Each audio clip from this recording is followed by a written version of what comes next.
Well, hello everyone, and welcome again to PlayFrame, and welcome back, if briefly, to Beacon Pines. Hooray! We're here. We finally came back. We did, yes. Some folks were like, there were a good number of folks in the comments of the finale episode who expressed interest in us returning to see the other two ending options, which we didn't do in that finale there. One person actually was dedicated enough that in the comments for one video release per day, they have kindly expressed their interest in that follow-up Beacon Pines episode, kind of mostly as a joke, but as a running gag. But still, I admire their dedication, and so this one's for them. I also appreciate it because I wanted this so much. Yeah. So now I will grant you, I think these other two ending options, I think we accidentally lucked into the right, actual good ending Excuse option. me, lucked? Well, skilled our way. I knew what I was doing.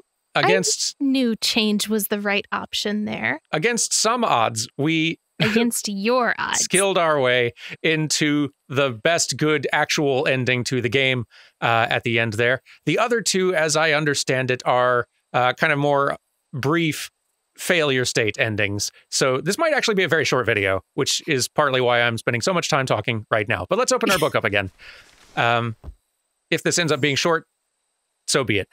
We did actually go looking up to see, is there anything else that we missed, any secret little hidden endings? What was that weird thing about where you get to the end of this fire and ice ending and that Nat character walks off with Luca and says as if they're about to get recruited for the Avengers, and then there's a gag at the end about stay tuned for sequels and Beacon Pines 2 Beak Harder, the Pines Harder change, the winds of change, or second time's a charm or something like that. And it had different colored letters in there, which seemed like it was hiding some sort of secret. As far as I can tell on the internet, that's nothing. That's just a random, I don't know what that is, but it doesn't seem to point to anything. It doesn't seem other than maybe missing an achievement or two, or maybe a little charm here or there that doesn't actually change anything in terms of story paths. We've basically done everything except these two things. So let's go ahead and see what these other two options are. And just to remind you all, we are at the point at the end where all is lost, Sharper is revived, and the only two changes really are, what does Beck put in the vial? Sharper's not revived yet. Sharper's still a child. Okay, true, and true, we've true, got true. the vial. Yeah. And we're at the reveal of Sharper's actual identity. That's right, because okay. he's still little Solomon, and he's about to take the vial, but we put something in it. That's right. Okay, you're right. Okay, well, let's see then.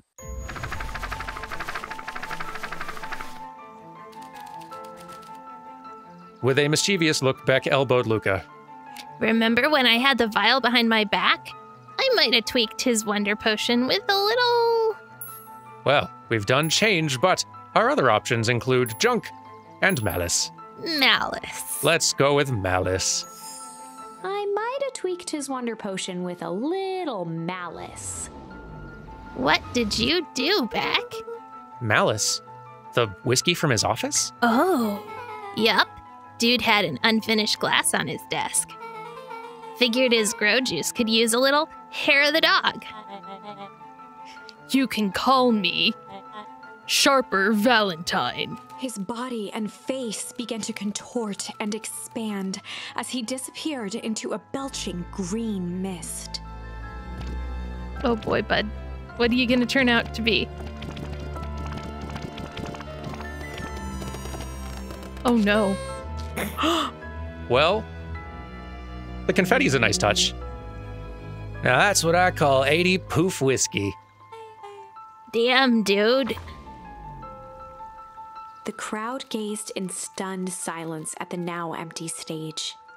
The quiet was broken when William Kerr sprinted off stage and into the distance. He was never seen around Beacon Pines, or anywhere else for that matter, again. Wow.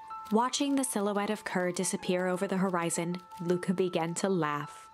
First, a low chuckle that became uncontrolled, heaving laughter. Through his tears, he was vaguely aware that the crowd had begun to laugh with him. The end. Wow. Gracious. I mean, it's kind of dark. Unexpected. Yeah. Like, darkly humorous. Yeah, that's the way to put it. Party noise and yeah, it could have gone a lot darker, but it like the confetti and the little party horn don't entirely dispel the darkness. If anything, they just sort of reflavor it a bit. Yeah, just a little. Perhaps a bit of an absurd ending for my taste, but who am I to say? I don't know, book. I'm only writing the damn thing. You're getting a lot of help, book. Mm-hmm. And you're welcome, by the way. All right, well. Let's try a little junk. Let's try that instead. Here we go. I might have tweaked his wonder potion with a little junk. Can't wait to see the look on his face when he realizes he drank his own cigar ash. How did ashes get into the vial? It was pretty easy to mess with the vial while it was behind my back. Oh, that's sneaky. Well, it's a bad habit anyways. Pa always says bad habits are like 50-yard field goals. Huh? Hard to kick.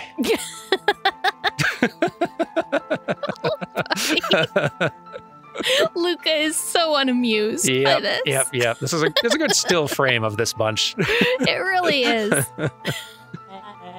You can call me Sharper Valentine. His body and face began to contort and expand as he disappeared into a belching green mist. Maybe this will be the same as the whiskey. Could be. Oh. No. Oh. Turned into ash. Oh, geez, right through Eris. Well, that's one way to kick a bad habit. Yikes. As the last of what was once Sharper Valentine wafted into the air, the crowd began to disperse, still numb from what they had just observed. Sharper Valentine was gone for good. His end would be a new beginning for Beacon Pines, a new chance to let go of the things they had lost and grab hold of a new future. The end. Less funny. True. And there's a lesson in that, I guess. If you've got to die very suddenly and strangely, at least, like, best to do so with confetti and the little party horn thing. Because then, at least people enjoy a laugh. I mean, only if you're the megalomaniacal ruler of a small town. True. A small farming community. True. Well, yeah, if you're that bad and people want you gone immediately, then the laughter will probably be much more immediate, as we saw here. I'd like to think that for most of us, though, even if like most people are very sad, with enough time passing, they will eventually be able to find the humor in the confetti thing. A little bit. If my loved one passed in that way, I'm not sure that it would make me feel any better. No, certainly not in the moment. It wouldn't make you feel better necessarily, but you'd have to, like, at the very least, sort of begrudgingly admit, it's like, there is a humor in it, even if it's not for me. If you say so. I mean... Well, I'd be lying if I said that wasn't a bit gratifying. If that feels to you like a good note to end on, I won't stand in your way. All right, so we know now what we missed. It's true. And we missed less than we thought. But good to have, like, at this point, it does feel nice seeing every single one of these little branches with a little check mark, because we did it all. Yeah. That does feel good. And man, what a great game this has been. What a very good game. So I should mention, some folks, like, had also mentioned in comments that if you, like, the only other potential thing to see is if you do these two dead-end choices and then do the change option again and watch through the ending, then it does add a little bit to the ending. And that used to be true. It's not true anymore. There was a change made after release. Yes.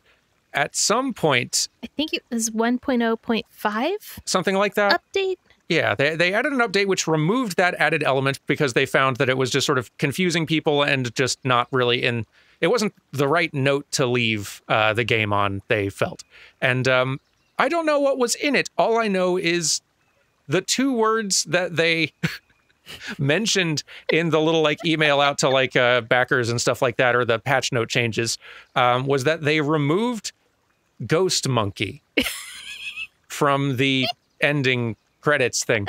Now, I don't know what that means, I admit, but I can't think of a single possible way to interpret Ghost Monkey as an element that one could unlock as a little secret ending thing that could have improved, added further clarity to, or like really just like struck that final note to like bring this whole experience home with. It feels like it was the right call, and I'm just going to assume that it was. Yeah, we're just going to leave Ghost Monkey as a permanent question in this book. Yeah. Because what? So, since we've got a little bit of time here, I'm like, what are your overall thoughts on this experience now that we've gotten to see it from literal beginning to end now? I really liked this. I did too. These characters are adorable. They're really well written. I enjoyed the like, not detective exactly, but the choose your own adventure-ishness of getting to try different endings and how they added clarity to other parts, other timelines of the story.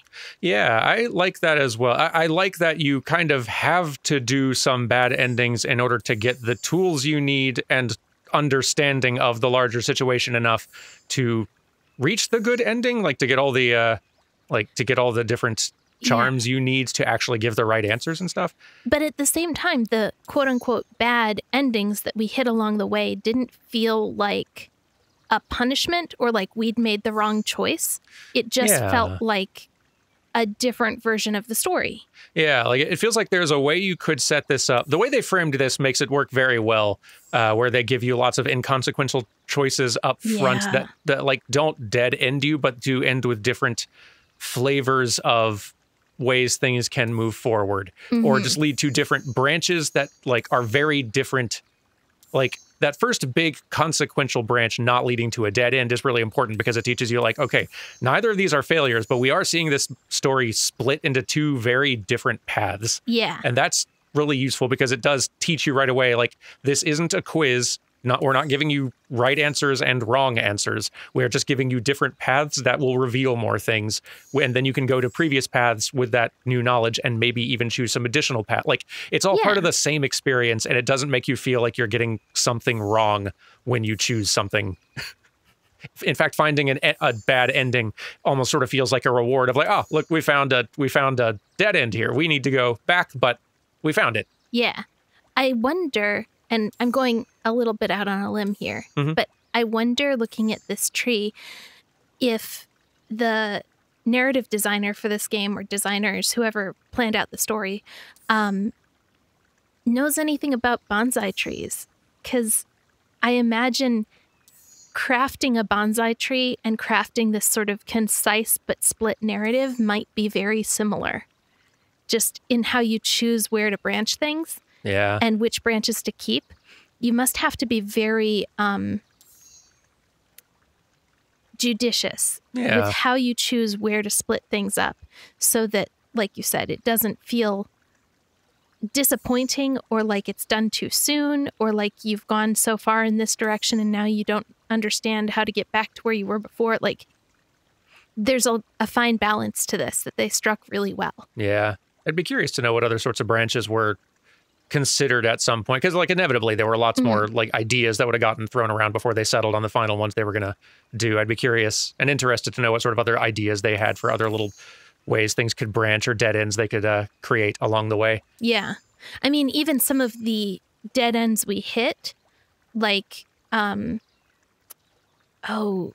shame one where Nuncreed takes Luca in the elevator here. Yeah. It just kind of cuts to black. And Luca isn't in any immediate danger after he falls in the elevator and gets taken down to underground. Yeah, it's just sort of implied that this goes badly. Right. But that's a place where they could have expanded things out and given you more control and more choices and not necessarily dead-ended the branch. That's true. There's like another branch up here where you like where Luca gets grabbed, and it can dead end with one choice, but you can fight back and free yourself and keep running in another branch. So like, yeah. So each of these places feels like a spot where they could have split the narrative. Oh, yeah. And they chose nope, this is a terminus point for so many of them. Yeah. It's really neat. And also a great way to kind of scope the project down when you need to, or build it up if you need more. Because any of those points could like be developed further. Yeah. If you needed more gameplay. Still really love the chapter art for all these a whole lot. All of the art. It's very good. The coloring book style of like, of the uncolored artwork just makes me want to color it in so bad. The one character that I feel like I'm a little confused by still, or just curious about, is the Nat one who was introduced in this situation up here, I think. The whole like Iggy dead end, like in the Icetown branch sort of thing. Yeah. Like that seems like I wonder, I know some characters were introduced and added who were like Kickstarter backers at a certain level. Oh. They were probably smaller ones in town, is my guess, like smaller townsfolk. Like the coffee kids. And Like I don't know who exactly, but I'm guessing it was smaller incidental characters here and abouts. Like the Nat character seems like a really weird, interesting new element to add in real briefly to kind of explain a little bit or tease that there's more to explain and then never have more to do. Yeah, I heard folks suggesting that maybe Nat was like the narrator, but we have a literal book narrator. So it's kind of, yeah, and Book didn't seem on board with the whole like sequel tease. Come on. Right. That seems like it's a joke, not like it's an actual thing that will happen, despite my dearest hopes. Yeah, I would love more Beacon Pines or whatever. Love another story from these folks that is like a different world, a different set of characters, but the same design. Yeah, agreed. Yeah, I'd like that even more than another Beacon Pines, honestly. Just a new story with these sorts of like bringing these sort of design ideas forward. Like how Choose Your Own Adventure has a zillion different books. That are not a continuous story, but they all work with the same premise. Absolutely. One additional thing that is worth bringing up is that the game may still get expanded a little bit in the future. Like, we don't exactly know how much. The devs haven't said like all that explicitly. Apparently they are working on like really the only thing that they've been at all clear about is that they're adding a little cooking mini game. I think like in the diner that Luca and his mom will help out in and run. And I don't know if that's just like a fun little added thing to kind of toy around in, or if that's meant to be like adding a more substance to the game itself. They've really like only spoken in vague terms of what they do, like are or aren't planning for the future of Beacon Pines, whether they're just going to add little tidbits and bug fixes here and there, or if they mean to expand it or do DLC or anything else like that. We considered even waiting until that... He considered waiting. Until that cooking minigame came out, just because then it would give us more to do when returning to play a little bit more of it. But one, we have no idea when that's going to happen, and it felt like waiting a very, very long time just to just to see the last two little endings here that we left off felt like maybe silly. Also, we have no idea if that is going to be like, we could have come back, they added the cooking minigame, and it's just something that you can kind of noodle around with for a few more minutes, and that's it. So yeah, not knowing whether the additions they're going to make are story important, or whether they're like adding flavor and texture to the world as you go through the game. We didn't really want to hold off on the experience of the last two endings. Yeah. In case the additions were more just texture to the story. Yeah. That we would have missed because we've already played through so much of it already. Definitely. More story is something that I'd be game for. Like, if they do add more story to Beacon Pines, I'm game for coming back for doing a little bit more of it. Oh, really? Yeah. If they do. Like, and if now they don't... I've got my fingers crossed.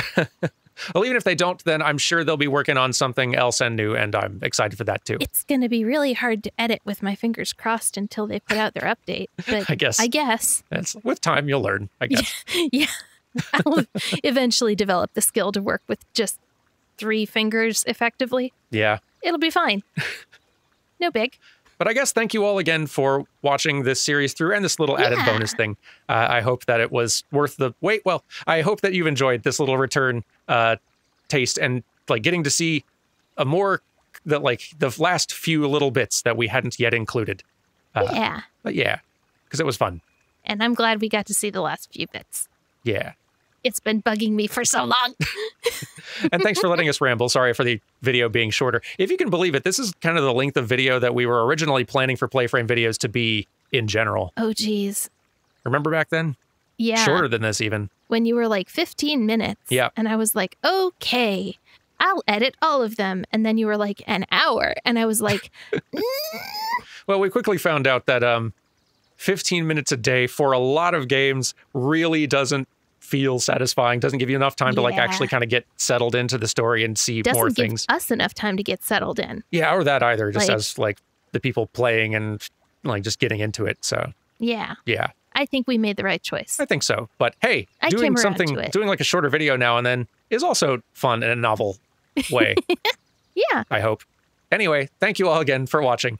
We will see you all next week with something else. We don't know what yet, but we'll figure it out. Until then, have a good one. Bye. Goodbye.